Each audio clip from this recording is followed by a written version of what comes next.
민주당에서 행제세 얘기를 했고, 예. 그러니까 지금 정부에서 상생금융이라고 나왔는데, 그 보수 언론도 네. 그 은행권의 뭐 기록적인 이익, 서민들은 어려운데 은행들은 기록적인 이익이기 때문에 네. 이 이익을 사회 환원해야 되는 거에 대해서 사회적 합의가 돼 있다 이렇게 네. 이야기를 해요. 네. 우리 사회가 상생, 동반성장 이런 얘기 많이 하죠. 네. 그러니까 대기업 보고 사회적 약자, 경제적 약자들도 챙겨라 뭐 이런 요구입니다. 근데 네. 그게 이제 바로 사회주의적인 발상이죠. 예, 그래서 어떻게 은행이라는 게 국책은행이라면 저런 얘기를 할 수가 있죠. 근데 네. 민간은행은 주주가 있는 사유재산이잖아요. 그죠? 네. 예. 근데 이익이 났으니까 사회에 환원해라. 그 얘기는 주주의 재산권을 존중하지 않는 거잖아요. 그죠? 예.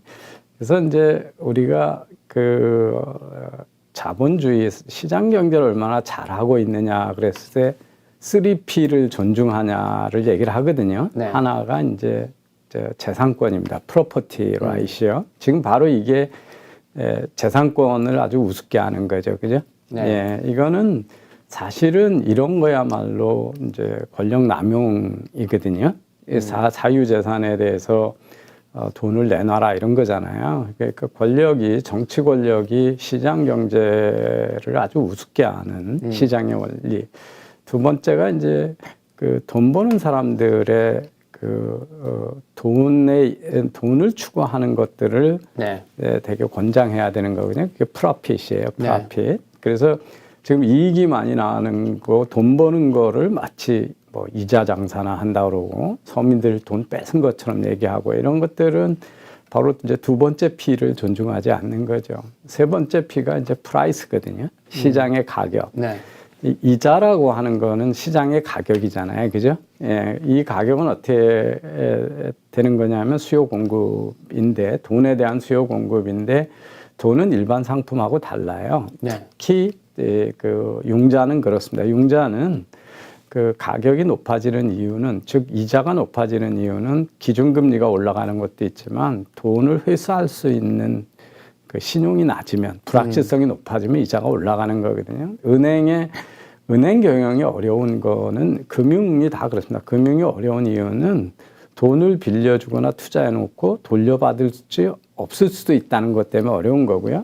그것 때문에 IMF 요한이기 때문에 많은 기업들이, 우리나라 은행들이 대기업들 믿고 마구 대출해 줬다가 기업들이 뭐 금리가 우리나라 외환위기가 되면서 금리가 갑자기 20% 이렇게 올라가니까 다들 이자 비용도 못 갚고 하니까 은행들도 같이 다 부실화됐잖아요. 네. 그래서 그렇게 어디나 금융회사가 그래서 어려운 거거든요. 얘는 돈을 돌려받지만. 근데 이거를 지금 기본 원리를 지금 부인하고 있는 거예요. 근데 이제 이복현 금감원장은 어제 이렇게 얘기를 했어요. 금융회사의 상생 노력은 영국 등 해외 선진국에서도 활발하게 이루어지고 있으며 IMF, 이 국제통화기금도 연례 협의 보고서를 통해서 취약계층의 선별적 지원을 권고했다. 그건 이제 자발적으로 하란 얘기지. 우리처럼 모든 걸 정부가 마음대로 할 수 있는데 불러놓고 안 하면 죽여 이렇게 하는 나라가 어디 있어요. 그러니까 우리나라 은행들은 사회적 기여를 안 하나요? 수없이 많이 해요. 벤처 지원도 하고. 그리고 저 얘기가 네. 정말 잘못된 게 뭐냐면요. 네. 상생금융의 수준이 어느 나라가 제일 높으냐 하면요. 상생금융이라는 게 딴 말로 얘기하면 정책금융이에요. 시장 가격보다 낮은 이자로 또는 대출을 못 받을 사람한테 대출을 주는 거잖아요. 네. 그걸 정부가 막 중소기업 벤처도 신용 보증을 해주고 막 그러잖아요. 네. 자영업자, 영세업자에 대한 신용 보증이 제일 많은 나라가 한국하고 일본이에요. 다른 나라는 이런 제도가 없어요. 그래서 좀비 기업이 많은 거예요. 그리고 우리나라에 영세기업 위주로 돼 있는 거예요. 왜냐하면 금융권이 하는 일은, 금융권이 무슨 자판기도 아닌데 돈 필요하다면 빌려주는 게 아니라, 돈을 못 벌 것 같은 기업에는 안 빌려줘야 그 기업이 빨리 문을 닫잖아요. 그죠? 네. 그래야 시장에 너무 과잉 공급이 없어지고 네. 살아남은 기업들이 제대로 돈을 벌 수가 있고 기업들이 커질 수가 있잖아요. 그래서 금융의 큰 역할 중에 하나는 그냥 뭐 사업하는 사람이 있는 대로 다 지원해 주면 얼마나 좋겠어요. 그렇지만 큰 역할은 옥석을 구분하는 거예요. 그 네. 옥석 구분은 뭐냐면 투자하고 융자에 대해서를 통해서 해주는 거지 뭐 다른 게 있는 게 아니잖아요. 네. 그죠? 그러니까 물론 이제 자산운용사들이 직접 자기네가 막 사서 M&A를 하고 이런 경우도 있지만 대부분의 금융회사가 옥석 구분을 해서 그 생산성이 낮고 저임금이고 좋은 일자리도 못 만들고 돈도 못 버는 회사 같으면 빨리 접어서 성한 기업한테 돈이 많이 갈 수 있게 해줘야 되잖아요. 그런데 한국하고 일본이 소위 이 영세업자의 상생이라는 이름하에 누구도 망하는 거를 허용하지 않으려고 자꾸 정부가 부추겨서 돈을 주다 보니까 좀비 기업이 너무 많은 거예요. 돈도 못 버는 기업들. 그러니까 대기업의 고용 비중은 적고 작은 기업만 바글바글 하잖아요. 그래서 저는 이제 이런 제가 방송을 다시 하면서도 고민을 많이 했던 것 중에 하나가 네.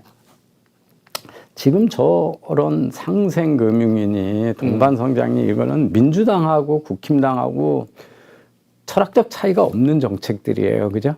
잠깐만요. 이것까지 마저 그럼 보고 말씀을 드릴게요. 지금 이제 김주현 금융위원장이 얘기한 거예요. 은행권의 상생 규모는 횡재세 수준이어야지 된다는 건데 이게 바로 민주당에서 얘기하는 야당이 추진하고 있는 이 횡재세거든요. 근데 횡재세는 어쨌든 그러니까 나라에서 그냥 어떤 이 세금에 이걸로 신설하자는 거잖아요. 예. 근데 지금 정부는 그렇게 세금으로 이 세제로 만드는 게 아니라 저 세제로 만드는 거는 그냥 걷겠다라는 거죠, 거기 사실상. 예, 그러니까 세제로 만들어서 강제로 정부가 뺏어서 쓰자는 게 민주당이라면 형식은 자발 형태로 해서 니네가 스스로 내놔라. 이게 이제 국힘당이지만 실제는 저게 뭐 내고 싶어서 내는 건 아니니까 결과는 똑같죠. 근데 횡재세라는 게 횡재세라는 게 저게 모르겠어요. 우리나라에서 대법원이나 헌재가 위헌 판결을 잘 안 하시니까 뭐든지 그런데 이 횡재세라고 하는 거가 그 부동산세로 얘기하면 종부세 같은 거예요. 재산세 다 내는데 이름 달리 붙여서 또 추가로 세금 집 비싼 집 가지고 있는 사람한테 처벌하는 거잖아요. 그래서 이중과세라는 이중과세죠. 거죠. 네. 그러니까 기업들이 다 법인세를 내고 있는데 법인세를 다 낸 기업에다가 너 이익 많으니까 추가로 세를 내 이런 거잖아요. 그러니까 이게 뭐냐면 이게 이제 우리나라의 야권이나 이 좌파들은 세상에 있는 그 이상한 제도는 딴 나라가 하면 다 가져오려고 그래요.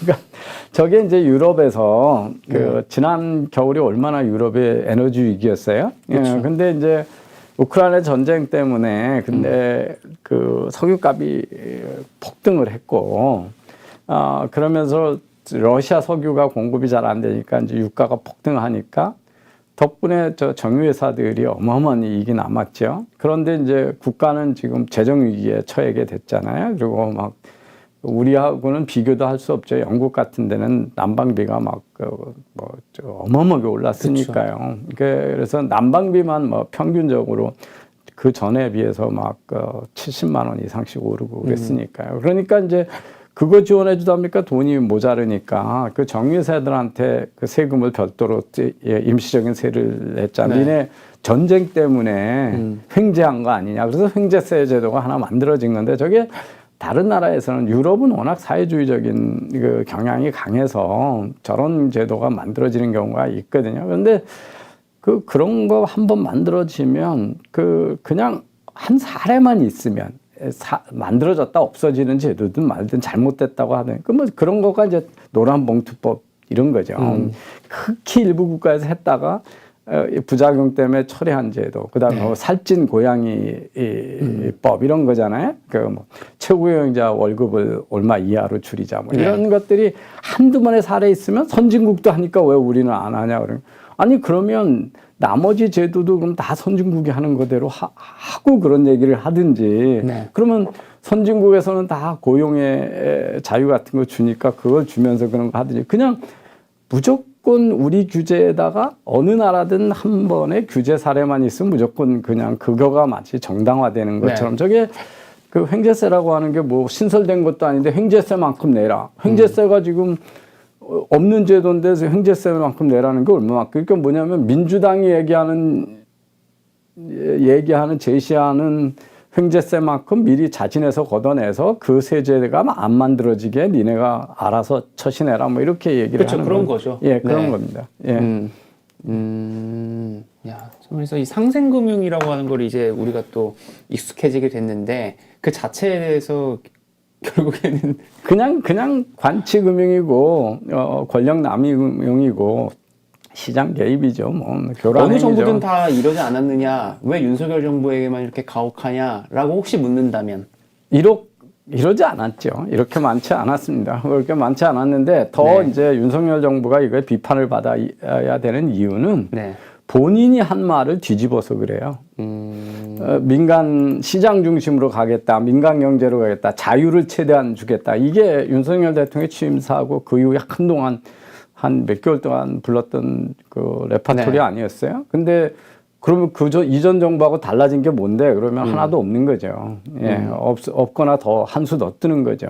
예. 근데 이런 얘기도 하는 거예요. 그러니까 이복형 금감원장도 그렇고 오늘 이제 방송 중에 윤 대통령의 관련 언급에 대해서도 아마 짚어주실 텐데 이런 얘기하거든요. 그러니까 우리 은행들이 대체 얼마나 노력을 했다고 반도체나 자동차 이제 이런 이 기업들의 혁신만큼 혁신을 얼마나 했다고 60조의 이자 이익을 이렇게 거둘 수 있는 건가 뭐 이런 언급을 했어요. 이복현 금감원장이. 근데 이제 그런 얘기를 그러면 삼성이 이제 몇십조 돈 벌을 때는 그러면 왜 그런 얘기를 안 했죠? 그러니까 모든 사업이라고 그러는 거는 예대금리차를 이용해서 그냥 앉아서 돈 버는 것처럼 어떻게 보면 그러니까 그게 이제 얘기하죠. 그게 그 모든 사업을 안 해본 분들한테는 사업이 너무 쉬운 거예요. 이게 근데 앉아서 돈 버는 사업이면 그 많던 은행이 왜 다 망해가지고 4개만 남았냐고 한번 물어보셔야 되죠. 예, 왜 앉아서들 돈 못 벌고 망하냐 하는 거예요. 근데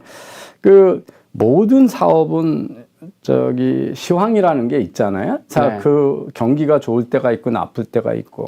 아니 그럼 뭐 지금의 삼성전자는 2년 전에 삼성전자보다 노력을 안 해서 지금 반도체에서 적자를 보는 건가요? 노력하고 노력의 유무를 가지고 단기적인 노력의 유무를 가지고 어떻게 기업의 수익성을 그렇게 판단을 하고 마치 그러면 꽁돈이니까 사회가 뺏어도 되는 것처럼 그건 재산권을 부인하는 거잖아요. 그죠? 근데 금융이라고 하는 게 왜 금융이 IT 투자를 제일 많이 하거든요? 그래요. 예, 그 산업 중에 금융이 IT 투자 제일 많이 해요. 금융의 어려운 건 뭐냐 하면 사실은 그런 금감원장 같이 검사하던 양반들은 전혀 상상도 못하는 일인데 금융은 돈을 띄울 수 있는 고객을 최소화해야 되는 거예요. 그러면 큰일 나요, 금융은. 그죠? 그래서 거기에는 어마어마한 소프트웨어 투자도 하고 유형 감지도 하고 그 인공지능도 투입하고 그 많은 그다음에 조금이라도 사용하기 불편해 보세요. 고객들이 어떻게 하나. 여러분 그 소위 로열티가 제일 없는 상품이 뭐냐 하면 여러분은 뭐 이 본인 생각에 따라서 나는 전자제품은 무조건 LG 거 사. 삼성 거 사. 이런 사람이 있을 거예요. 그죠? 나는 커피는 스타벅스 거만 먹어. 나는 뭐 투썸 거만 마셔. 이렇게 로열티가 있어요. 근데 그 로열티가 제일 없는 산업. 그러니까 경쟁. 고객이 조금만 서운해도 바로 도망가고 딴 데로 옮기는 게 금융이에요. 금융은 브랜드가 중요하지 않아요. 그죠? 기업은행에서 받은 돈이든 국민은행에서 빌린 돈이든 똑같은 돈이잖아요. 그죠? 예. 그래서 여러분 주머니 속에 신용카드가 몇 개나 있으세요? 신용카드 한 개 안 쓰세요. 그죠? 조금만 이쪽 카드에서 혜택을 더 준다. 여기가 3개월 무이자다. 여기는 처음 거래트면은 더 뭐 예, 그다음에 여기 또 카드를 서너 개 가지고 있으면서 상점마다 가서 뭐 무이자나 할부 조건이 다르다든지 아니면 오늘은 뭐 이 은행은 뭐 저기 이 카드는 그 영화관 가면 얼마 적립금 준다든지 할인해 준다든지 뭐 항공 마일리 얼마 준다든지 그래서 그때 계속 바꾸거든요. 네. 그래서 금융이야말로 고객들한테 조금 잘 못해주면 그냥 단대로 다 이사 가는 거죠. 왜 카카오페이나 토스를 네. 여러분이 그렇게 많이 써요? 은행이 하는 서비스보다 조금 편하니까 그러잖아요. 그런데도 대규모 1,000만 명이 송금해서 이미 그렇게 가잖아요. 그러니까 네. 송금해서 수수료 먹던 거 거의 못 먹어요. 그리고 핀텍들이 나서면서 지금 해외 송금 수수료도 얼마나 싸졌는지 몰라요. 옛날에 송금하면 보내는 쪽에서 무조건 3만 원 이상 뜯었거든요. 미국으로 가면. 요새 5천 원 뭐 이렇게 내시잖아요. 그래서 네. 앉아서 돈 번다 이런 얘기들을 하시면 앉아서 그렇게 돈을 벌기 싫으면 본인들이 해서 돈 좀 제발 많이 벌어가지고 사회에다 내면 돼요. 세상에 그런 사업은 없어요. 앉아서 돈 버는 사업. 그러니까 반도체나 자동차처럼 은행은 혁신을 그렇게 하지도 않으면서 앉아서 혁신이 없다라고 사상 생각한 최대의 이익을 거두는 거. 그러니까 이런 식으로 이제 부도덕하게 몰고 가는 거죠. 그러니까 그들이 혁신이 없다고 하는 게 금융위원장이나 금감위원장 할 자격이 없는 거예요. 그들이 금융을 모르는 거예요. 금융이 얼마나 지금 큰 변화 속에 있는지. 그러니까 네. 전혀 문외한들이 지금 큰 권력을 가지고 그냥 완장 찼다고 지금 멋대로 떠드는 거예요. 지금 류이동 국민의힘 정책위 의장이 같은 얘기를 하면서 심지어 사상 최대 이익을 그렇게 해서 혁신 없이 거두고는 임직원들은 각종 성과급 잔치를 벌인다. 라고 이렇게 얘기를 하고 또 민주당에서는 또 이 상생금융을 또 비판하면서 관치금융 하지 말고 국회에 의한 제도화를 선택하자. 행제세 하자. 아니, 그게 똑같은 얘기죠. 그게 권력을 내세워가지고 팔비 틀어서 안 내놓으면 너네 어떻게 될 줄 몰라. 그러니까 알아서 바짝 기는 거나 세금 제도를 만들어야 똑같은 거죠. 뭐 강요하는 거에서 뭐가 달라요. 그러니까 정치권이 은행을 거의 뭐 공공의 적처럼 만들었네요. 네, 공공의 적으로 지금 만든 거예요. 그러니까 이 우리나라 은행들이 흔들리면 경제가 전체가 흔들리는 거거든요. 네. 그러니까 은행들이 그 건실한 하고 돈을 잘 벌고 뭐 이렇게 하고 있는 거가 얼마나 고마운 일인지 모르는 거예요. 우리나라의 금융권 전체가 불안하고 부실 채권이 너무 많다고 생각을 했으니까 IMF 외환위기가 초래된 거잖아요. 그죠? 네. 예. 그런데 그러니까 이미 이 시작은 은행을 공공재라고 얘기하는 우리 지금 저기서 원희님이 얘기하시는데요. 윤 대통령 말씀부터 시작이 된 거예요. 이건 말도 안 되는 거예요. 네. 그리고 아니 뭐 주식 시장이 좀 증권회사들이 돈이 많이 벌어요. 그러면 성과급 많이 주죠. 반도체 시장 좋을 때는 삼성전자 직원들은 PS라고 그래가지고 프로핏 쉐어링 이익 공유라고 그래가지고 연말에 몇 천만 원 뭐 억대씩 그 이익을 공유 받았잖아요. 그럼 거기 성과급 잔치는 뭐 어느 상황은 안 그러나요? 요즘에 이익 많이 났는데 직원들한테 성과급 잔치 안 하는 산업이 어디 있어요? 그러니까 그걸 가지고 마치 부도덕한 집단인 것처럼. 그러니까 제가 저기 아르헨티나 대선 결과를 보면서 맞다. 예, 재밌었어요. 어제. 제가 사실 그걸로 방송을 했었어요. 예, 다음 시간에 제가 하겠습니다. 네. 아마 최초로 거대한 규모의 경제의 대통령이 그 리버리테리안 자유주의자가 된 거예요. 근데 왜 이번에 다 극우라고 그게 이제 낙인 또 난리죠? far right라고 right라고 그러죠. 뭐 진보 쪽 시각에서는 자유주의하고 보수주의가 구분이 안 되니까요.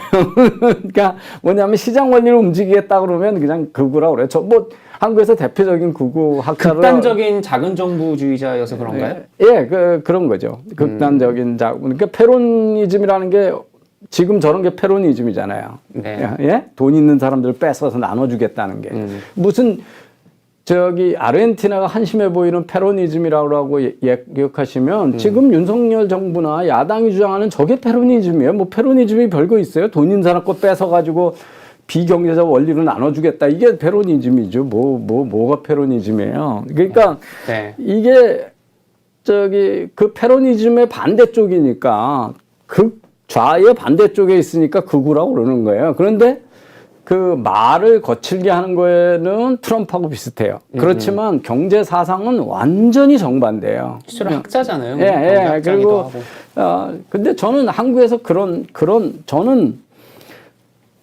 역대의 자유주의적인 정부가 최근에 없었기 때문에 저번에 윤석열 대통령 때 크게 기대에 걸었던 건 초기에 하도 자유를 내세워서 그랬죠. 그래서 바로 지금 아르헨티나의 신임 대통령 당선자와 같은 사람일 거라고 기대를 했어요. 그런데 지금 보면 말도 안 되는 관치금융의 권력 남용을 그냥 서슴지 않잖아요. 그래서 그거 자기가 하는 말이 엄청나게 무식한 얘기인데 너무 자신 있게 얘기를 하고 위험하다고 보시는 거죠? 일단. 위험해요. 그리고 기업들을 저렇게 부도덕한 상대로 몰아붙이면 돈 많이 벌었다고 부도덕하다고 얘기하는 사회가 어떻게 정상적인 시장 경제를 하냐는 거죠. 오늘 방송 한번 시작해볼까요? 예. 바로 또 그게 또 사례로 아마 드신 것일 텐데 뭐 카카오 얘기랄지. 예. 네. 이제 지난번에 이 시간 했는데 역시 이제 국매도 개혁안 기울어진 운동장에 근본적인 개혁이 나올 때까지 금지시키겠다 그랬잖아요. 근데 그 근본적인 개혁이라는 게 기껏해야 그 공매도 대출 조건 똑같이 하겠다. 그거로 끝났어요. 근데 우선 지난 시간에 제가 이거 저희가 방송할 때 몇몇 분들이 참여하시면서 이게 그 주식시장이 돈 놓고 돈 먹기 노름판이다 이렇게 얘기하시는 분들이 있어서 제가 조금 걱정이다 이거 네. 지금 이게 우선 노름이나 주식이나 저희가 투자 또는 거기다가 투기를 한다고 해서 돈이 꼭 벌린 수 없다라고 하는 불확실성이 있다는 면에서는 확률적이라는 데서 공통적이죠, 그죠? 네. 그런데 근본적으로 달라요. 노름판은 내가 따면 상대는 잃고 상대가 따면 내가 잃어요. 그죠? 네. 우리가 이게 아주 전형적인 제로섬 게임이죠. 그죠? 총 금액이 중에서 내가 가져가는 만큼 상대는 내놔야 되는 거예요. 그러니까 여기는 게임 플레이어 간에 항상 이해가 상충돼요. 그죠? 예. 그런데 주식은 안 그래요. 주식은 다 누구나 오를 거를 기대하고 투자하는 거예요. 네. 그죠? 예. 그래서 주가가 오르면 모두 행복해요. 제가, 삼성전자를 샀어요. 기관 투자자들이 해외 또는 외국인이 와서 삼성전자를 많이 샀다고 칩시다. 그러면 사겠다는 사람이 많으니까 더 빨리 올라가겠죠. 그러면 상대가 경쟁자가 되는 게 아니라 우군이 되는 거죠. 그 수요가 늘어났으니까 가격이 빨리 올라가는. 우리 두 외국인이나 저나 네. 삼성전자의 장래를 긍정적으로 본 거잖아요. 그래서 이 투자자는 개인이든 기관이든 내가 살 때 같이 사주면 도움이 되는 거예요. 그죠? 예. 그 다음에 금융회사 거래소는 당연히 수수료 늘어나니까 돈 벌죠. 정부는 세금을 더 많이 걷으니까 더 행복하죠. 특히 기업하고 대주주가 우리가 유상증자를 안 하고 신규 주식 발행을 안 해도 주가 오르기 위해서 왜 회사들이 자사주를 매입하기도 하고 그렇죠.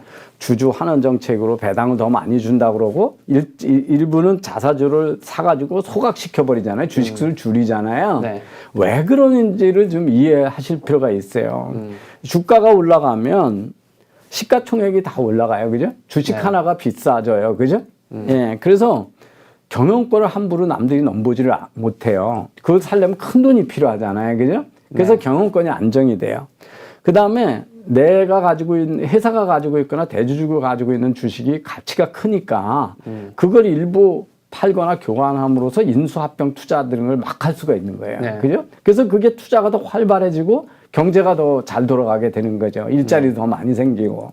그죠? 네. 그 다음에 이제 시가총액이 큰 기업이면 소비자나 투자자나 금융회사나 다 그 회사를 좋게 보잖아요. 그죠? 그래서 평판에 도움이 돼요. 그래서 장기적인 기업에도 도움이 돼요. 그래서 이 주식은 제로섬 게임의 노름판이 아니에요. 이 주식 시장이라는 제도가 이게 왜 우리가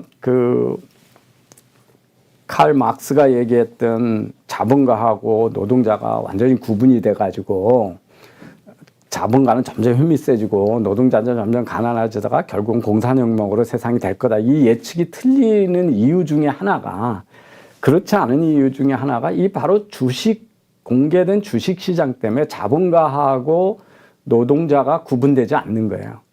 그러니까 나는 삼성그룹의 최고 경영진이나 대주주만큼 부자는 아니지만 조금만 돈이 있어도 나도 회사가 버는 이익을 내가 공유할 수 있잖아요. 혼자 다 먹는 게 아니고, 그죠?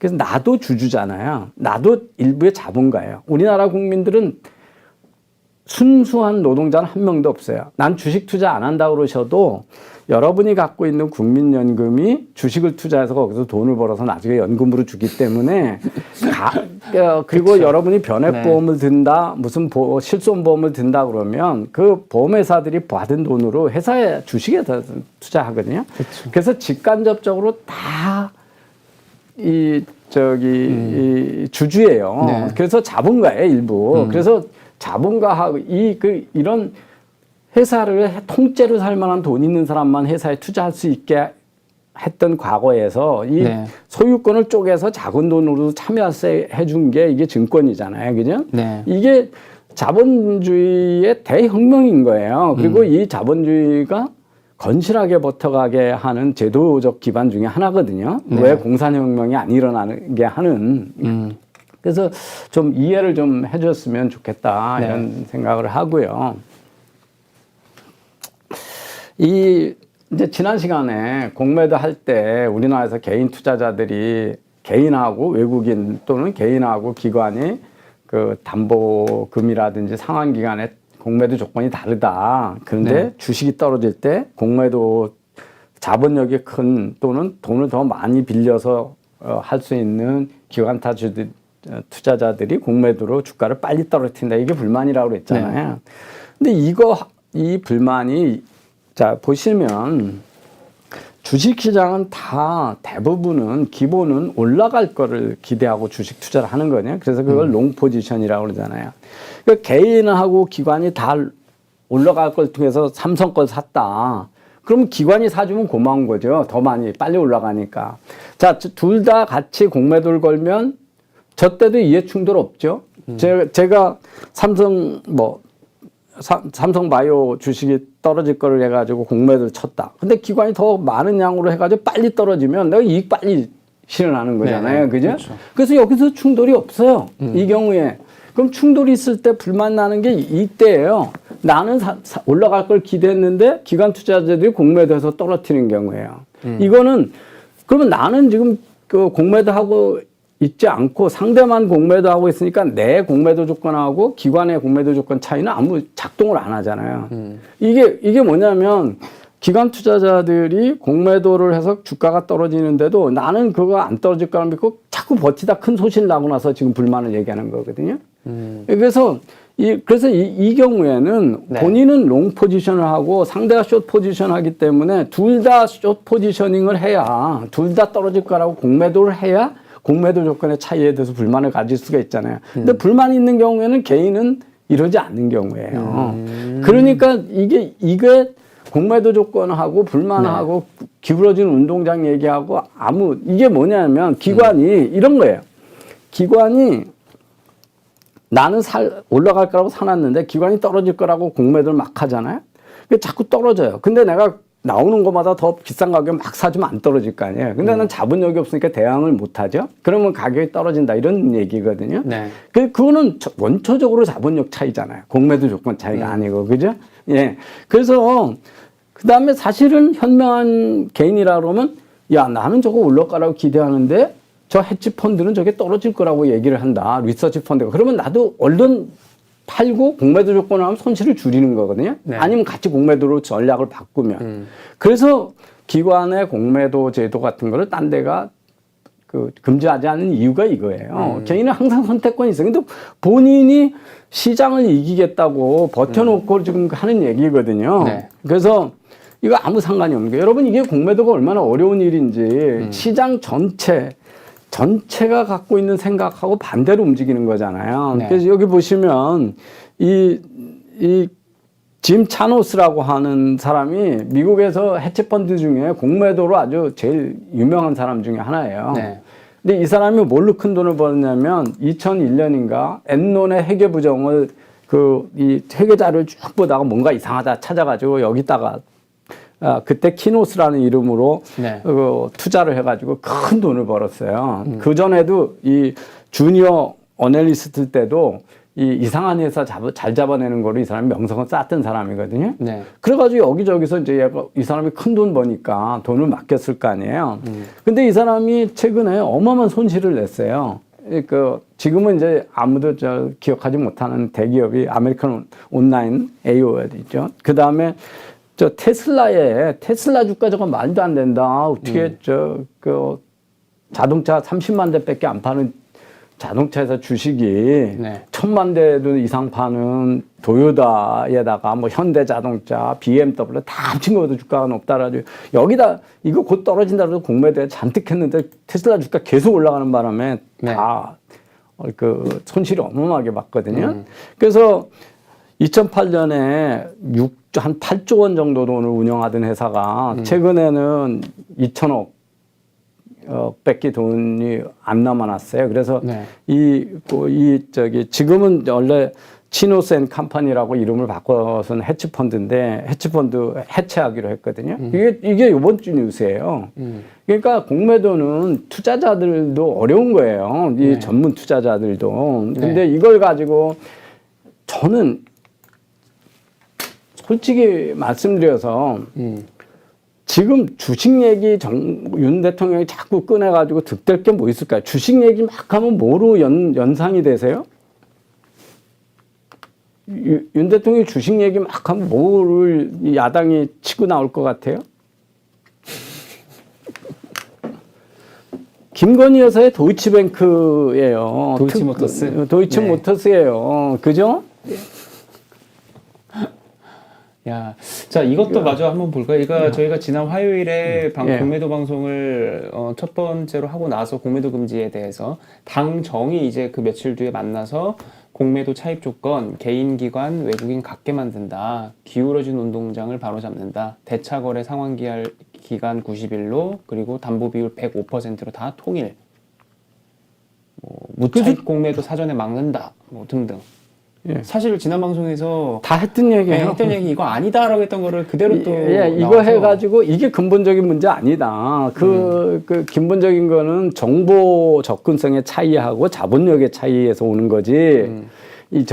같이 공매도 해가지고 내가 손해 보는 경우가 없잖아요. 내가 공매도 하고 있는데 기관 투자 가서 공매도 많이 해주면 이런 거잖아요. 내가 10,000원짜리 주식 사가지고 저게 7,000원 갈 거라고 그래서 공매도 생각해서 10,000원짜리 잔뜩 빌려가지고 지금 10,000원에 팔아가지고 돈 가지고 있다가 7,000원 되면 사서 3,000원 내가 먹고 돌려주는 거잖아요. 근데 기관 투자자가 가가지고 더 많이 빌려가지고 더 빨리 원래 90일 만에 떨어질 거를 열흘 만에 떨어지면 난 열흘 만에 회수해가지고 갈 수 있는 거잖아요. 그래서 공매도 조건 차이는 문제가 되지 않아요. 근데 그래서 이제 그런 거예요. 네. 그래서 근데 이거 왜 여태까지 안 했냐? 이게 너무 쉬운 얘기잖아요. 뭐 지금 이게 이렇게 얘기하는 거 이거 제도 고치는데 무슨 그렇게 어려운 일이 있어요? 지금 공매도 네. 통일 그냥 회계를 하자. 근데 이게 글로벌 스탠다드가 아니기 때문에 그런 거거든요.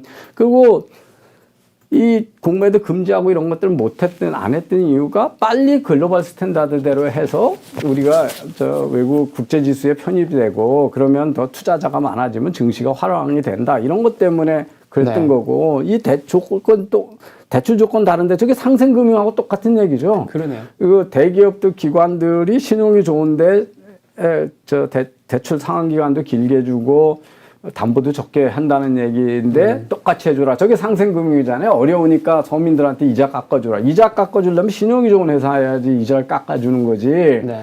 어떻게 어려우니까 이자를 깎아줘요. 그건 자선행위지 금융이 아니잖아요. 그죠? 예.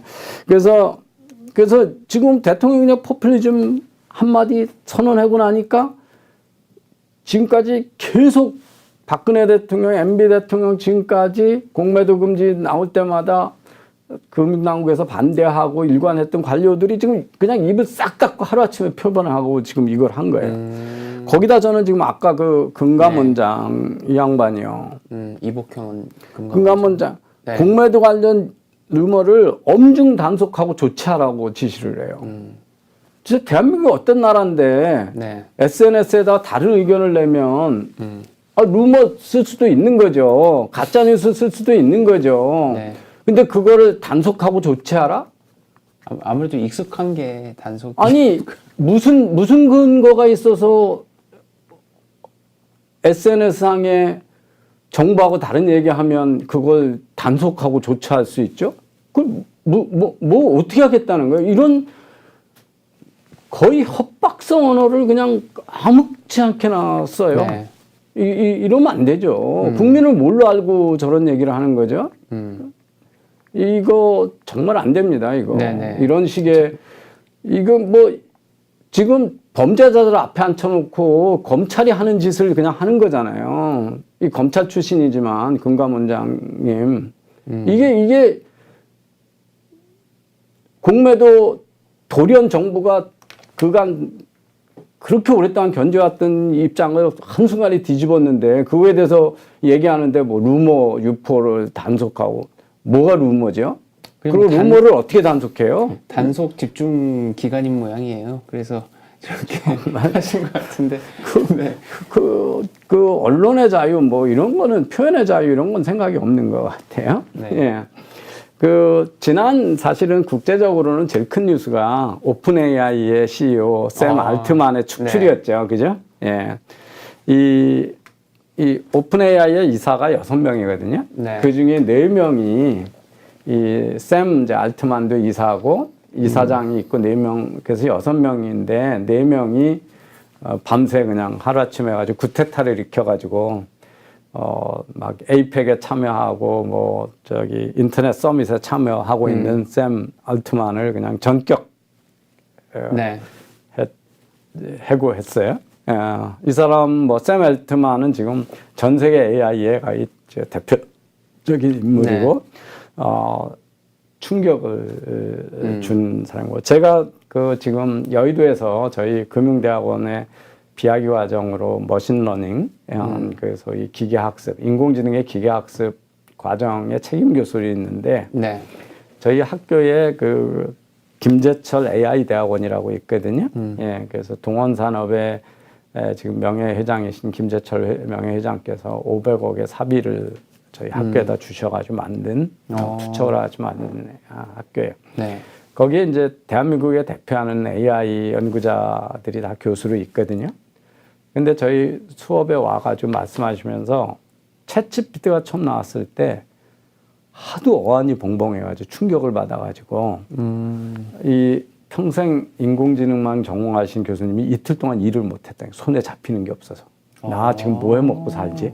앞으로 뭐 하지? 네네. 그 정도 이게 충격적인 일이었어요. 그걸 만들어낸 사람이에요. 네네. 그래서 기업가치 하나도 없었는데 한 6년 만에 100조 원. 요번에 딜을 막 하고 있으면서 90 빌리언 뭐 이렇게 했거든요. 100조 원의 회사로 만들어 놓은 사람이고 실리콘밸리에서는 이 사람이 돈 필요하다 그러면 돈 대주고 싶은 사람이 넘치는 얼론 머스크하고 둘이 네. 펀드레이징의 제 대명사고 요새 앨런 머스크가 X에다가 어떤 사람이 유태인들은 다 백인들을 다 반유태인자로 만들고 있다. 네. 막 그러면서 그쪽의 문제점을 지적하는 것은 네 말 옳다 그 말을 했다가 지금 곤경을 치르고 있잖아요. 다른 회사 갔으면 얼론 머스크 벌써 잘렸겠죠, 그죠? 네. 근데 얼론 머스크 못 자른 이유 중에 하나가 절대 지분을 가지고 있고 또 얼론 머스크가 워낙 그냥 실리콘밸리의 대표적인 얼굴이고 돈을 얼마든지 끌어올 수 있는 사람이기 때문에 그렇습니다. 근데 이런 경영권 다툼을 왜 중요하게 보셨어요? 이제 이러니까 전격 해고하니까 이사장도 같이 나는 동의 안 한다고 했거든요. 네. 네. 그랬더니 이제 여기 49%의 지분을 가지고 있는 마이크로소프트하고 그것도 그 다음에 17%나 가지고 있는 두 회사 그러니까 합치면 뭐 한 64%나 가지고 있는 회사들이 알트만을 다시 CEO로 복귀시켜라. 그렇게 압력을 넣었는데 이 사회가 노를 해버렸거든요. 예. 그래가지고 그러자마자 지금 마이크로소프트의 CEO께서 이 두 사람을 자기가 영입해서 별도의 AI 연구랩의 CEO로 쓰겠다라고 성격 발표를 했고요. 어제 또 저녁에 큰 일이 벌어졌는데 오픈 AI의 직원이 한 770명 되는데 네. 첫 번은 500명이라는데 요번 보니까 700명 이상이 공개 서한을 이사에서 보내서 이 두 사람 복귀 이루어지지 않으면 우리도 다 동반 사퇴한다고 그랬어요. 그러니까 직원 한 90%가 그리고 다 나가겠다 그런 거야. 그런데 마이크로소프트가 오면 우리는 다 웰컴이다. 당신들 모두에게 잡주겠다. 그랬거든요. 지금 상황이 이렇게 돼 있어요. 이 770명 중에 네. 누가 있냐면 그 4명의 반란군 이사 중에 한 명이 있어요. 네. 이아카 스케커버라고 하는 네. 스케버라고 하는 사람이 네. 원래 샘 알트만이 이사회하고 이렇게 투명한 커뮤니케이션을 안 해서 소통을 안 해서 신뢰를 잃었다. 그 발표했던 사람이 이 사람이거든요. 네. 근데 내가 이 구테타에 참여한 거를 깊이 후회한다 그러면서 여기다 자기도 알트만이 안 돌아오면 사임을 하겠다고 쓴 상황이 이제 이렇게 네네. 되거든요. 근데 이제 제가 이걸 왜 하냐면 이게 결국 기업의 지배구조에 관한 문제예요. 네. 이게 아주 이상한 지배구조예요. 어디가요? 지금 여기 오픈 AI가. 네. 오픈 AI는 첫 번 생길 때 non-profit organization으로 생겼어요. 비영리 단체로 만들어진 거예요. 그래서 여기 언론 머스크도 참여했었어요. 네네. AI는 세상에 전부 중요한 건데 기업들이 이 이해를 위해서 위험하거나 이렇게 위험한 거나 뭐 이렇게 편중된 사회적 편견 같은 거 갖는 AI를 마구 만들어내서는 안 된다. 그 다음에 뭐 이제 일부 공상과학자들은 이게 뭐 로봇하고 결합되면 사람도 죽일 수 있고 막 이러잖아요. 그래서 누구나 AI의 혜택을 볼 수 있는 좋은 쪽으로 AI 활용법을 하겠다 그래서 이게 비영리 단체로 만들어 놨거든요. 근데 이제 지금 챗GPT 같은 거를 개발하는 데는 어마어마한 컴퓨터 용량이 필요하거든요. 네. 그래서 이제 마이크로소프트 같은 데서 그걸 달래야 되니까 이게 비영리 단체니까 누가 자선하지 않으면 자선으로 기부하기 전에 안 되잖아요. 네. 그래서 샘 알트만이 그 밑에다가 영리 기업 사업체를 만들어 가지고 이거는 그냥 주식 회사로 바꾼 거예요. 그런데 문제는 저 비영리 이사회가 이 사업 단위를 그대로 지배하고 있어요. 예, 그리고 여기 대주주들은 주식만 있지 저 이사회를 바꿀 권한이 없어요. 그러니까 마이크로소프트가 여기다 권고를 하는데 네. 대주주인데도 못 바꿔. 그러니까 저 이사회가 노하니까 안 되는 거예요. 이게 착한 기업을 내건 그 기업의 문제거든요. 이게 이제 그 기업을 기업답지 않게 하면서 지금 누구도 의사결정 권한을 이사회를 통제할 수 있거나 의사결정 권한을 갖는 그 사업을 하는 사람이 그 사업에 대해서 의사결정 권한을 못 갖고 있는 거예요. 그래서 이런 기형적 구조가 만들어졌다는 그런 말씀이죠. 그것 때문에 샘 알트만이 쫓겨난 거예요. 샘 알트만은 CEO고 이 큰 경이적인 회사를 만들어냈음에도 불구하고 주식이 한 개도 없어요. 삼성전자도 문재인 정부 때 무슨 위원회 만들지 않았어요? 그래서 준법감시위원회가 그렇죠. 그런 거 비슷한 거죠. 이 위원회가. 네, 이번에 카카오도 만들었다는 거 아니에요. 준법감시위원회라. 그죠? 예. 그래서 근데 여러분 이 착한 기업 내세우는 기업들이 그 착한 기업 내세우면 믿으면 안 돼요. 요새 세상에 충격을 준 게 누구예요? 그 FTX 암호화폐 파생상품 거래하던 샘 뱅크만 프라이드 지금 다 유죄 판결 받아가지고 유죄 판결대로 하면 최소 110년을 감옥에 살아야 되거든요. 네. 근데 이 친구뿐만 아니라 이 친구 부모가 둘 다 스탠퍼드 법대 교수거든요. 교수들인데 그걸 이용해가지고 얽혔다고 해서 자칫하면 지금 부모도 같이 감옥 가게 생겼어요. 근데 여기 보시면 이 샘 얼트만에 대해서 투자해주고 이런 사회적으로 감시를 잘 안 한 이유 중에 하나가 샘 뱅크만 프라이드가 내세운 게 뭐냐면 저 이펙티브 알트루리즘 효과적인 이타주의라고 하는 거예요. 저게 옥스퍼드 이렇게 유럽의 사람들이 야, 돈 버는 거에서 이렇게 푼돈 도와주고 그러지 말고 아예 회사를 사회적인 가치로 그냥 돈 벌어서 사회에 공헌하는 우리 아까 은행이 돈 벌어서 사회에다 다 이제 환원해. 그래서 얘가 돈 벌어서 전부 사회 환원한다고 그러면서 그게 바로 저 저 옥스퍼드 대학의 이펙티브 알트루즘으로 성공한 첫 사례라고 내건 거예요. 네. 그러니까 나는 돈 벌어가지고 부자 달라고 그러는 게 아니라 나 사회 하는다면서 막 여기저기다가 도네이션 했던 거거든요. 근데 이걸 가지고 이러다 보니까 감시 안 하고 있고 지는 저 파나마 막 이쪽에다가 저 별장 지어놓고 초화 생활을 하고 있었고 남의 돈 빼서 쓴 거거든요. 예. 여러분 지금 삼성 이재용 회장이 지금 또 감옥에 갈지도 모르는 위기에 처해 있잖아요. 네. 예. 근데 지금 이게 뭐 가지고 그러냐면 삼성물산과 제일모직의 합병이 이재용 회장의 회장 승계를 하기 위해서 다른 주주들을 희생시키면서 합병한 거다. 이게 이제 검찰의 주장이에요. 네. 그래서 검찰 5년 구형하는데 보면 경영권 승계를 이걸 처벌하지 않으면 앞으로도 대주주들은 세금 안 내고 경영권 승계하는 불법을 계속 저질 거다. 뭐 이러면서 아주 준엄하게 얘기를 하고 있어요. 근데 똑같아요. 경영권 승계를 왜 돈 내고 세금을 내고 해야 되죠? 대주주가 승계하는데 왜 아버지 죽었다고 해서 돈을 다 내놔야 되는 거죠?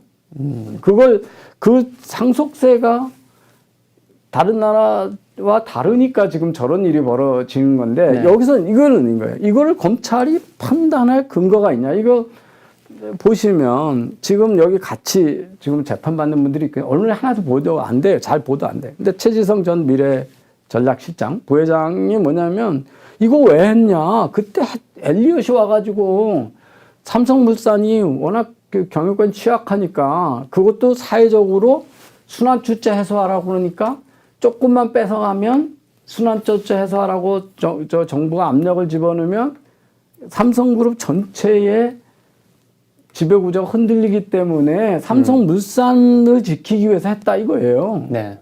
여기 장충기 전래식 차장 사장도 똑같은 얘기예요.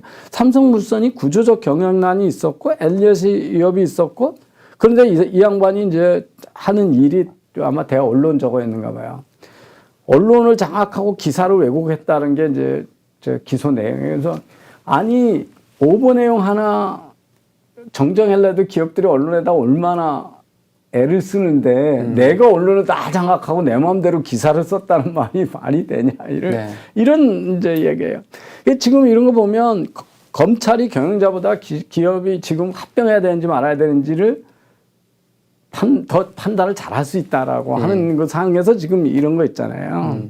그리고 경영권을 세금 내고 사회적 승인을 받아서 해야 된다라고 하는 전제가 깔려 있어요. 네. 이게 다 일맥상통하는 지배구조의 약점이에요. 우리나라나 그 지금 아까 얘기했던 오픈 AI나 네. FTX나 이거 저는 야당이 얘기하는 검찰공화국 됐다는 말 근거 없는 얘기 아니라고 생각해요. 지금 이 식으로 운영되면 윤 정부는 검찰 정부 맞습니다. 이거 지금 뭐 보수권에서 저도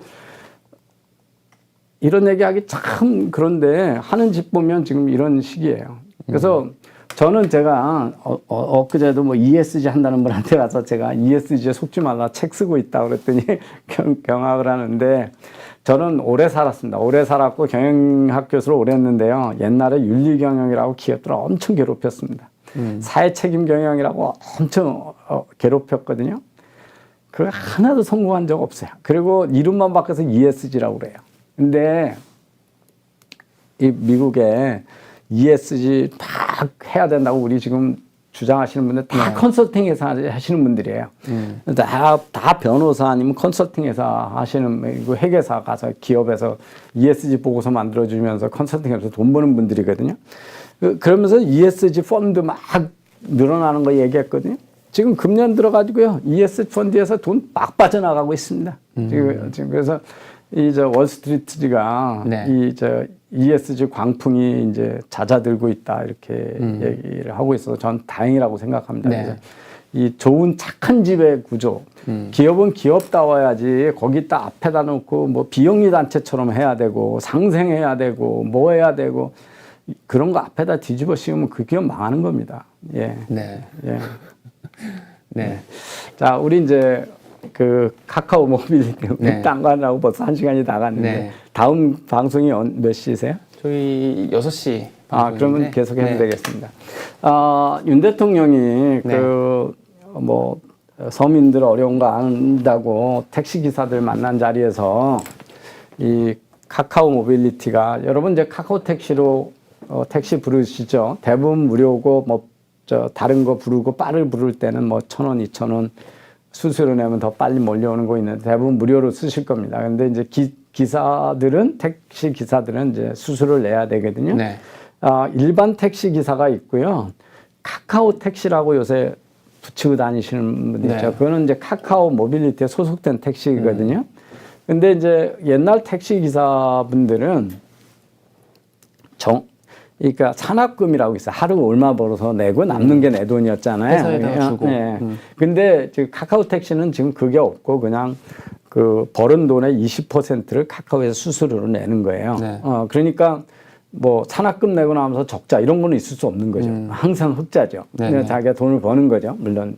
그래서 더 좋은 그러니까 조건. 산학금도 못 벌면 적자였었던 거죠. 전에. 예, 근데 이제 예. 카카오는 수수료 그냥 건 거의 수수료 20%니까 없다. 없다는 거죠. 네. 그런데 이제 그렇게 돼 있는데 그 일반 택시 기사들한테 이제 수수료 내라고 그러는 거잖아요. 근데 네. 그게 첫 번에 무료였는데 지금 돈 내게 하니까 이게 독과점 이론에도 나오는 건데 소위 약탈적 가격이라고 해서 돈을 거의 안 받거나 아주 낮은 가격으로 해서 경쟁자를 다 없애버리고 또 계속 유입을 시켜서 이제 유입시키는 걸 막아서인데 아마 말씀을 잘못하신 것 같아요. 유입을 시켜서 시장을 완전히 장악한 다음에 독점이 됐을 때 가격을 올려서 받아먹는 것 이렇게 말씀하셨어요.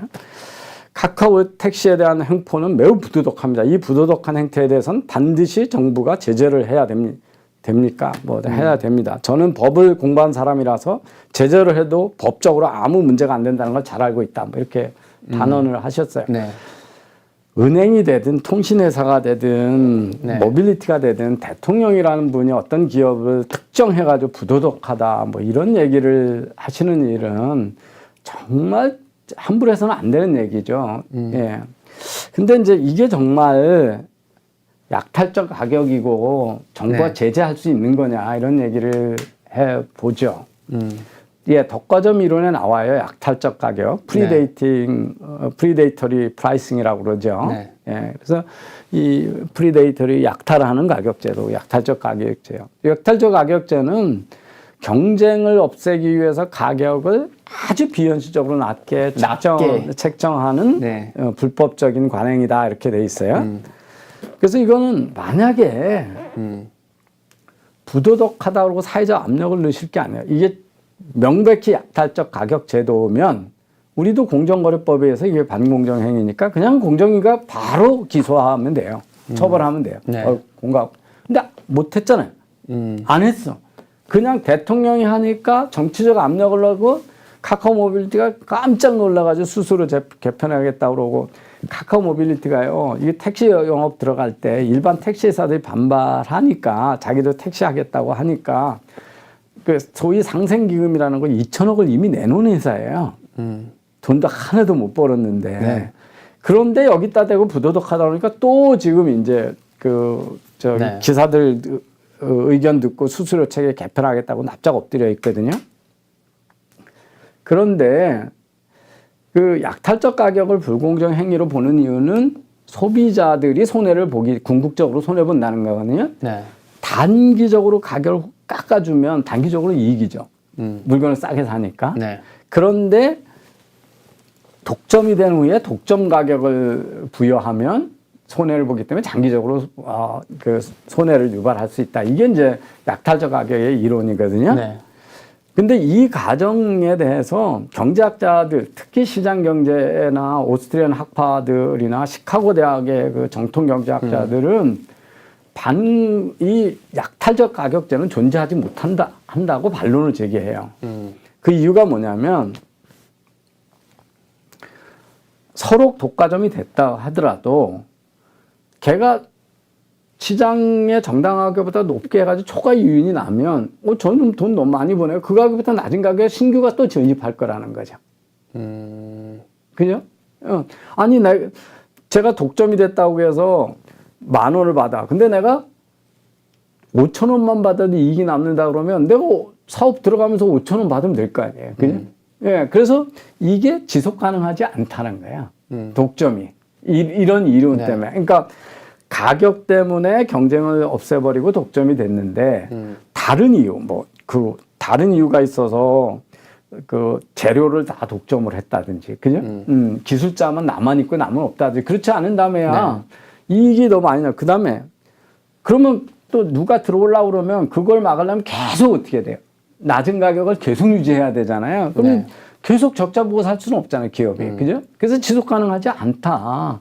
그래서 이거는, 그래서 우리 윤 대통령이 그 독점 이론에 나온다고 그러는데 독점 이론에 나와서 소개는 되는데 경제학자들 중에서 이게 진짜 실제 하느냐에 대해서는 그렇게 확신이 없는 얘기예요. 아, 그래요? 예. 그래서 그 증거가 뭐냐면 미국의 공정거래위원회가 페더럴 트레이드 커미션이거든요. 예. 여기서 지금까지 약탈적 가격제를 한 번도 처벌한 적이 없어요. 처벌에 성공한 적이 없어요. 왜 처벌한 적이? 미국 기업들이 이 짓을 안 해서? 아니요. 수없이 많이 해요. 그렇게 보이는 게. 하나는 가격 인하하는 요건이 많잖아요. 뭐 신제품 나와야 되는데 재고가 남아있다면 떨이 해야 되잖아요. 계절 바뀌는데 여름 옷 가을 되고 있으면 빨리 팔아야 되잖아요. 그죠? 그 다음에 내가 점포 처음 생겨나가지고 저 새로 만든 아파트에 이사 갔잖아요. 저때 저희 요새 상가에 막 그 가게들이 들어오거든요. 하나가 그 닭강정집이 들어왔대요. 근데 그 오픈하는 날 무조건 50% 할인이라고 사람들이 줄을 많이 섰더라고요. 그게 이제 광고나 진입 가격이잖아요. 그죠? 이게 소위 진입 가격이에요. 이런 이유 때문에 합법적인 이유가 많이 있고, 근데 결정적으로는 뭐냐면 앞에서 설명했지만 약탈적 가격의 처벌 이유는 소비자 후생이 손해를 받거나 손해를 볼 가능성이 농후하다는 걸 증명을 해야 돼요. 그런데 그걸 증명을 못 하는 거예요. 그래서 처벌된 경우가 없어요. 자, 우선 카카오 모빌리티의 경쟁자를 죽이기 위해서 약탈적 가격제로 했는데 카카오티가 처음 나올 때 경쟁자가 있었어요? 없었어요? 없었죠. 없었잖아요. 누굴 주겠다는 얘기예요. 누굴 주겠다는 얘기예요. 한국 최초의 서비스였고 아무도 안 했어요. 그죠? 무료 서비스예요. 경쟁자 없었어요. 그러면 잠재 경쟁자를 죽이려고 택시기사들한테 싸게 줬느냐? 이걸 입증을 정부가 해야 돼요. 대부분 못해요, 이거. 제가 왜 못했는지를 이제 좀 이따 설명을 드릴게요. 그 다음에 이게 독점이냐 하는 거예요. 독점은 시장이 정의가 돼야 독점인지 아닌지 알거든요. 그럼 카카오 모빌리티의 시장이 뭐예요? 택시회사예요? 그렇죠. 택시회사예요? 아, 연결 서비스. 택시 연결 서비스예요. 택시면 독점 아니죠. 택시에 대한 경쟁은 버스도 있고 자가용도 있고 뭐 수없이 많아요. 그죠? 그 다음에 일반 택시회사도 많잖아요. 그러면 택시 연결 서비스예요. 그죠? 그러면 누구한테 독점이냐는 거예요.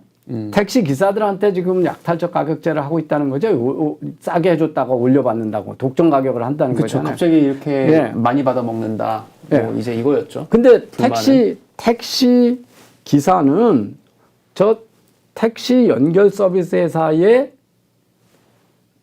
계약 당사자죠. 쉽게 얘기하면 하청업체예요. 하청업체나 마찬가지예요. 그죠? 그러면 삼성전자에 납품하는 업체들은 거기 시장 가격으로 가격이 결정돼요? 거기 독점 하에서 계약하잖아요. 그죠? 예. 그 다음에 거래를 안 할 자유가 있죠. 지금도 3%는 저 카카오 콜로 97%인가 거래가 되고, 연결되고 7%는 길가에서 손 들고 타거든요. 그러니까 본인이 원하시면 카카오 콜을 안 받으시고 손 들고 타는 택시 손님 태우시면 돼요. 그래서 그리고 누가 이걸 독점으로 만들었냐는 얘기예요. 카카오 모빌리티 독점으로 만든 게 누구예요? 시장이 아니라 정부예요. 정부다. 타다 금지시키고 우버 못하게 하니까 이게 독점이 된 거잖아요. 그래 놓고 왜 이 회사한테다 뭐라 그래요? 그 다음에 이 차량 공유가 불법이라고 돈 벌 길이 없으니까 본인이 택시 영업을 한 거예요. 네. 그죠? 그래서 이제 카카오 택시하고 일반 택시하고 연결해 줄 때 어느 쪽에다 우선권 준다고 형평성 시비가 생길 수 있는 모순을 정부가 만든 거예요. 근데 여기서 더 웃기는 거는 누가 손님이냐, 소비자냐 하는 거거든요. 자, 신문 그러면 독자도 소비자지만 광고주도 신문사한테는 고객이거든요.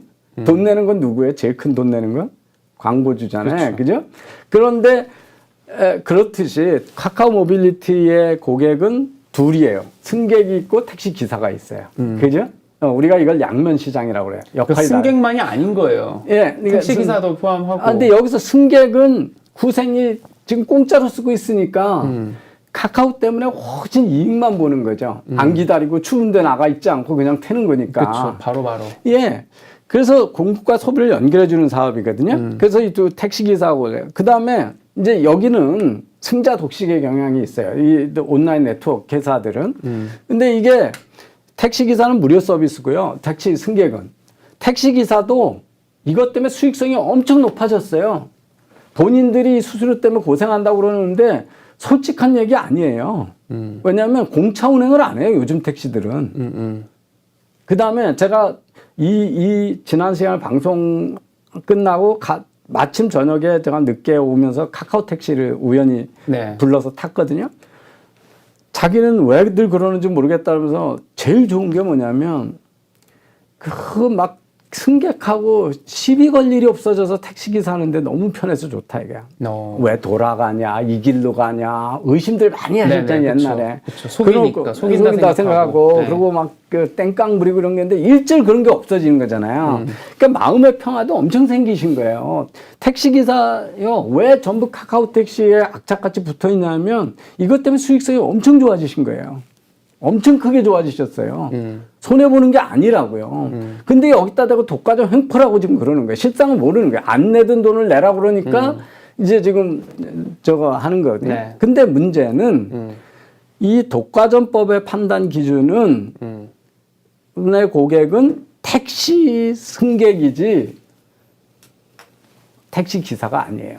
왜냐하면 삼성전자가 갤럭시가 독점이라서 한국에서 독점 가격을 했다 그러면 삼성전자가 처벌받죠. 네.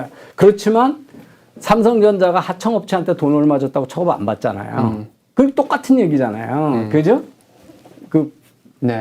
그래서 그런 거예요. 여기도 사업자거든. 사업자 간의 계약이거든요. 여기는 소비자가 아니고. 네.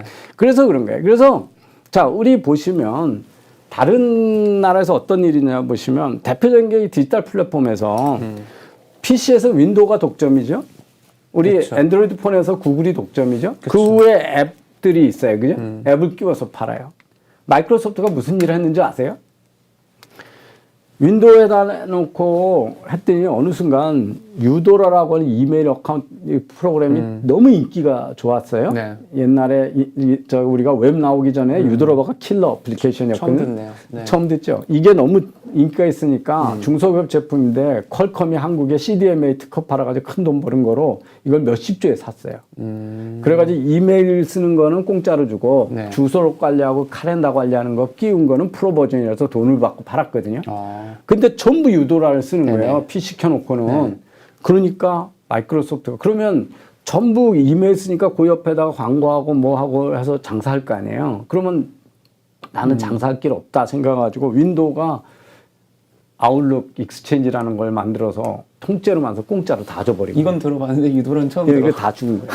그래서 이제 죽은 건 기억하지 9세대를. 못하죠, 저 같은 그 다음에 윈도우 처음 나왔을 때요. 음악 실시간 스트리밍하는 앱으로 리얼 플레이어라고 하는 게 인기를 끌었거든요.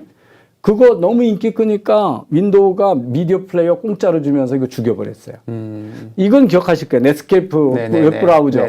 이거 인기 끌어가지고 웹은 다 인터넷 들어오면 PC 쓰면 넷스케이프 커뮤니케이터 웹 브라우저 쓰니까 거기서 그러면 장사 다 하면 나는 장사 못 하잖아. 인터넷 익스플로러 공짜로 주면서 이거 죽여버렸거든요. 지금 우리가 마이크로소프트 오피스라고 하는 거는 원래 워드 파일, 그 다음에 우리 저 엑셀 같은 네. 그 스프레드시트, 그 다음에 파워포인트의 할아버지 되는 게 하버드 그래픽스라고 하는 프레젠테이션 툴이거든요. 네. 각각 독립된 어플리케이션이 있던 거를 이 회사가 마이크로소프트가 세 개를 한 군데다 집어넣고 반값에 주면서 이 회사 다 죽인 네. 거예요.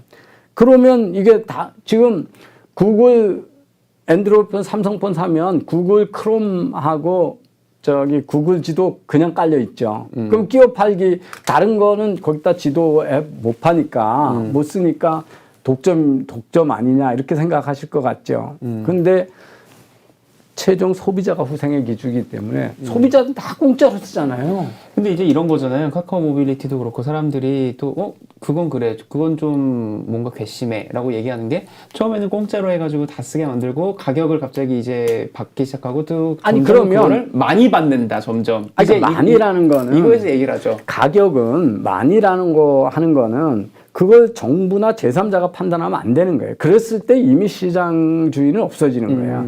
많이라는 기준이 어디 있어요? 네. 세상의 원리는 사는 사람은 가능한 싸게 사고 싶고 파는 사람은 가능한 비싸게 하고 싶은데 시장의 힘에 의해서 가격이 결정이 되잖아요.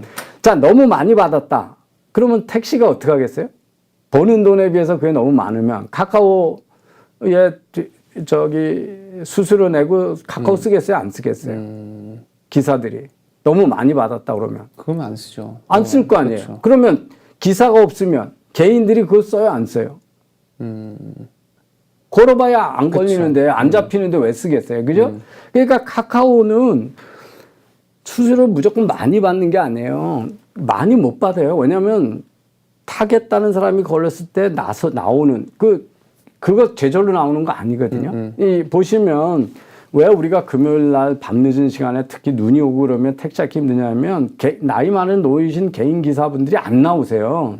그러니까 뭐냐면 근데 만약에 수수료를 많이 받아가지고 내가 갈 돈이 점점 더 줄어들어가지고 그러면 점점 더 덜 나올 거 아니에요. 그러면 제가 부를 때 택시 타기 힘들 거 아니에요. 그럼 카카오 택시를 왜 써요? 사람들이. 그죠? 그래서 우버고 카카오 모빌리티의 저거는 어떻게 양쪽의 이익을 맞춰서 적정한 수수료 가격이 되게 하느냐가 고민이거든요. 그렇게 독점 마음대로 하는 거 아니에요.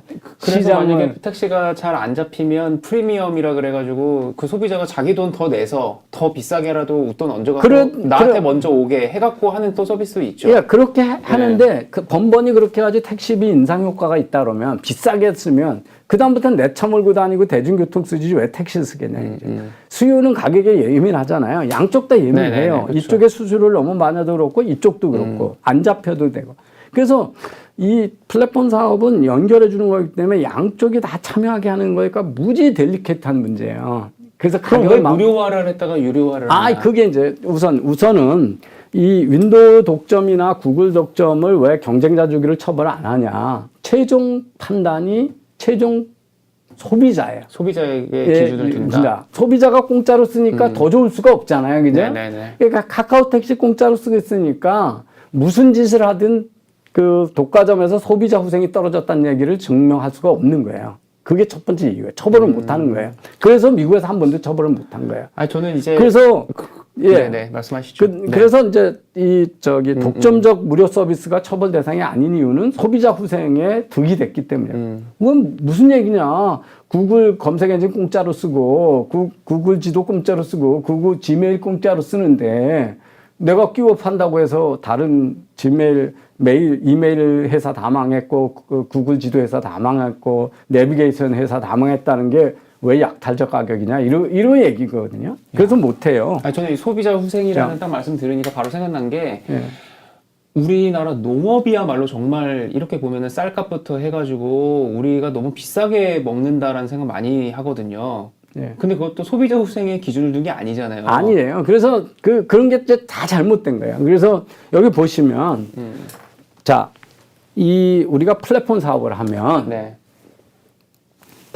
디지털 플랫폼 사업의 첫 효시가 애플의 아이튠스 음악 플랫폼이거든요. 네. 그러면 첫 번에 아이팟 터치를 팔아먹을 고객이 많아요. 근데 아이튠스에 들어오려면 뭐가 있어야 돼요? 거기 가서 음악을 사려면. 거기 올라가는 음악이 있어야 되잖아요. 그렇죠. 그러면 근데 음원 회사는 여기다 제절로 그냥 들어올까요? 절대 그렇지 않죠. 않잖아요. 네. 그래서 첫 번에는 어떻게 하냐면 스티브 잡스가 열심히 한 게 뭐냐면 음원 회사들 갔다가 야 내가 이거 너 정말 니네 그 CD 파는 거보다 더 많이 팔게 해줄게. 그렇더라고요. 그러면서 이제 들어오라고 꼬시고 다니는 거거든요. 안 들어가겠다고 하는 아티스트를 막 꼬시는 꼬시는 얘기도 건데, 나오더라고요. 예. 그게 뭐냐면 사겠다는 우리가 지금 쿠팡에 가서 팔겠다는 사람이 없다 그러면 사겠다는 사람이 들어갈 리가 없겠죠. 사겠다는 사람이 별로 없으면 거 갔다가 물건 팔겠다는 사람이 많이 나올 리가 없겠죠. 네네. 그거를 이제 시장이 너무 얕다. 마케팅이라고 그래요. 그래서 플랫폼에서는 어떻게 돼? 양쪽이 다 많이 들어오게 만들어줘야 사업이 성공해요. 그죠? 그래서 양쪽한테 막 퍼줘요. 초기에는. 그게 진입 가격이에요. 그래서 그 중에 이제 그 어떤 플랫폼이냐에 따라 소비자한테는 다 무료로 주고 네. 저쪽에 기업들한테는 돈을 받게 하는 서비스를 하게 하는 거죠. 네네. 그게 이제 카카오 모빌리티가 그런 거죠. 그래서 그런데 첫 번에는 카카오 모빌리티 쓰는 사람도 별로 없는데 거기다 택시 기사들한테 너 그걸 해봐야 잡히는 빈도도 적은데 돈 내라 그렇게 할 수 없잖아요. 그때 그리고 다른 업체의 경쟁 회사가 따라오기 전에 어떻게 하냐면 기사도 많이 영입해 놓고 승객들도 많이 쓰게 해놔야 그 다음에 다른 업체가 못 넘겨볼 거 아니에요. 네. 그러니까 초기에는 막 퍼줘요. 그러고 시장이 커지면 그때는 이게 무지 가치 있어지잖아요. 가서 택시 앱만 켜놓고 있으면 그냥 승객이 타겠다고 콜이 계속 오면 가까운 데 골라서 내 기름 안 쓰고 시간 낭비 안 하고 제일 가까우고 멀리 가고 돈 많이 벌 수 있는 걸 찾아가는 일이 생기니까 가치가 있어지잖아요. 네. 그래서 첫 번째는 가치가 없어. 잘 안 손님이 별로 없으니까. 그래서 이 플랫폼 자체가 가치가 없다가 가치가 커지면 그때 가격을 올리는 거죠. 가치가 많으니까 사업에 여기 많이 되니까. 그래서 이게 진입 가격이에요. 그래서 이게 진입 가격 제도가 아니고, 그러니까 다 플랫폼 회사들이 이렇게 사업을 해요. 그래서 최근에 이되면 디지털 플랫폼 회사들은 다 그런 거예요. 그러니까 카카오 모빌리티가 유별날 게 없다는 말씀이시죠? 하나도 유별나지 않아요. 되게 디지털 회사들이 다 그런 거죠. 네. 요새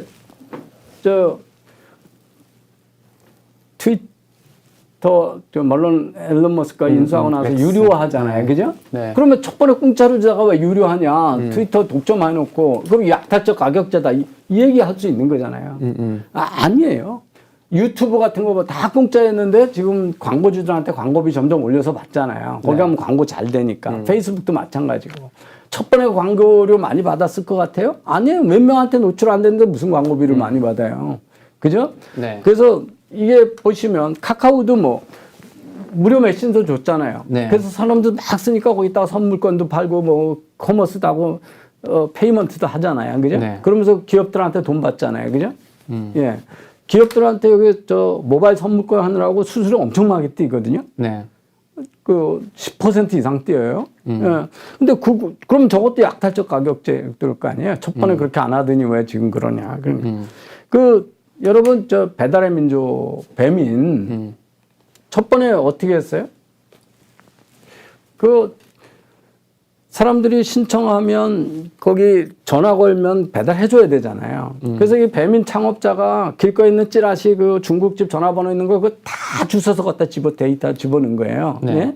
그러면서 사람들이 여기다가 올리면 고객들이 많이 오니까 그때부터는 이제 배달 수수료를 받고 이렇게 하는 거잖아요. 네. 그리고 거기 가면 첫 번에 무료였는데 거의 무료다시피 했는데 수수료 쌌었는데 거기 가면 모든 음식이 있고 집에 있는 것보다 편한 거 알고 사람들이 그러니까 그때부터는 수수료 좀 높아서 내잖아요. 그죠? 네. 그러면 배달의 민족도 첫 번에 싸게 했다가 지금 수수료 올렸으니까 다 약탈적 가격제잖아요. 네네. 그러면 디지털 플랫폼에서는 다 약탈적 가격제예요. 네. 그래서 이 양면 플랫폼 사업자의 규제가 되게 어려운 거예요. 왜냐하면 이게 양면성이 있어서 다른 쪽 고객은 독과점을 판단하는 근거의 고객이 아니에요. 그러니까 택시기사는 정부가 독과점 판단하는 기준이 아니라고. 택시 승객이 기준이지. 소비자가 기준이에요. 대통령은 아주 단언을 그 단언을 하잖아요. 그래서 이 다면 시장으로 대부분 소비자들은 큰 혜택을 봐요. 네. 그죠? 예. 그리고 이 플랫폼은, 디지털 플랫폼은 자연 독점 현상이 있어요. 2등한테 기회가 잘 없어요. 그러니까 네이버가 그렇게 큰 회사인데도 카카오가 먼저 카카오톡 장악하고 나니까 네이버 라인을 한국에서 아무도 안 쓰잖아요. 네. 그래서 그게 독점을 만들어서 독점이 아니라 내 친구가 거기 있어야 쓸 수 있는 거잖아요. 그죠? 그래서 이게 자연 독점 현상이거든요. 그래서 이 플랫폼 회사들은 신문도 그렇고 다 그런 우리 윤 대통령 기준으로 보면 다 약탈적 가격제도예요. 그래서 윤 대통령이 경제학 독점 이론은 뭘 보셨는지 모르겠는데 네. 한번 미국이나 어디서 약탈적 가격제로 처벌해서 성공한 사례를 한번 가져와 보세요. 있나. 그리고 무료에서 가격 인상, 무료로 받다가 가격 인상하면 무조건 약탈적 가격이냐. 그게 무조건 경쟁자 죽이려고 그랬냐. 경쟁자가 없었는데 뭐 경쟁자를 죽여요. 그리고 독과점으로 누가 만들었어요? 정부가 만든 거잖아요. 우버 지금이라도 허용해줘 보세요. 이게 왜 독점이야? 그죠? 네. 예. 그 소비자가 손해를 보고 있냐. 그리고 사업자 간의 협상 계약이잖아요. 네. 어쨌든 카카오택시가 크고, 근데 작은 회사들을, 하청회사를 먹여 살리고 정부가 그 편 들어야 된다는 게 그게 상생이고 동방선장이고 을지의원회고 그런 거예요. 그게 우리나라의 그 정부의 관치 경제가 지속되는 이유거든요. 밀턴 프리드먼의 선택할 자유인가를 인생의 책으로 꼽으신 걸로 아는데 예. 그걸 다시 읽으셔야 되는 건가? 뭐든지 겉만 알고 진짜 알고 있다고 생각하시는 게 위험한 거잖아요. 지금 1년에 지금 진행되고 있는 거는 네. 정부가 엄청난 갑질을 하는 거예요. 기업을 상대로. 근데 이게 이제 포퓰리즘 네. 선거철이고 지지율이 부진하고 뭐 그러니까 이해는 돼요. 그리고 그런 거에 현혹되는 국민이 있으니까 정치인들이 포퓰리즘에 빠지는 거잖아요. 네. 그죠? 그러니까 정부를 이렇게 만드는 거는 국민이죠. 그죠? 예. 뭐 민주당에서 나는 경제는 청년들 현수 막 걸었다는 거 가지고 경제는 모르는데 돈은 많고 싶어. 많고 싶어 뭐 그런 얘기들. 근데 사실은 그게 어떤 면에서는 뼈 아픈 또 진실이기도 하잖아요. 우리 사회에 경제 그쵸. 잘 모르면서 그냥 막 이렇게 주식은 투기인데 돈은 벌고 싶어. 뭐 주식으로. 포퓰리즘적인 요구를 하고 네. 그러시잖아요. 그래서 저는 사실 요새 참 불편해요. 아르헨티나가 그런 페로니즘에서 이제 자유주의 경제 선택을 나라를 몇십 년간 말아먹고 지금도 또 파산 위기고 인플레이션이 140%인데 대한민국도 지금 저성장으로 급격히 가고 미래를 불안해하는 이유가 바로 이런 정부의 과도한 시장 개입 내지는 그런 건데 지금 거의 그냥 완력으로 경제를 만들려는 거 아니에요. 지금 무슨 물가를 옛날에 박정희 대통령 시절로 전두환 시절로 가가지고 무슨 라면 사무관 만들고 무슨 계란 주무관 만들고 뭐 이래가지고 그렇게 해서 물가를 잡겠다고 주장하지 않나. 은행들을 두드려 패가지고 돈을 뜯어낼 생각을 하는 게 아닌가 하질 않나. 무슨 특정 기업을 부도덕하다고 뭐 명백히 약탈적 가격 제도라는 걸 왜 지난 정부가 그렇게 소주성 얘기하고 좌파 정부였는데 그때 금감원이나 공정거래위원회가 카카오나 구글이나 이런 데를 네이버를 처벌 못하고 그때 공정위도 이 플랫폼 회사의 독과점에 대해서는 새로운 프레임워크가 필요하다, 정의가 필요하다 그러면서 조심스럽게 접근했던 이유가 있는 거거든요. 근데 그걸 그냥 막 단언을 해가지고 이렇게 하니까 어쩌자는 건지 좀 아주 걱정이 많이 됩니다. 알겠습니다. 오늘 방송 이 정도로 마무리할까요? 네.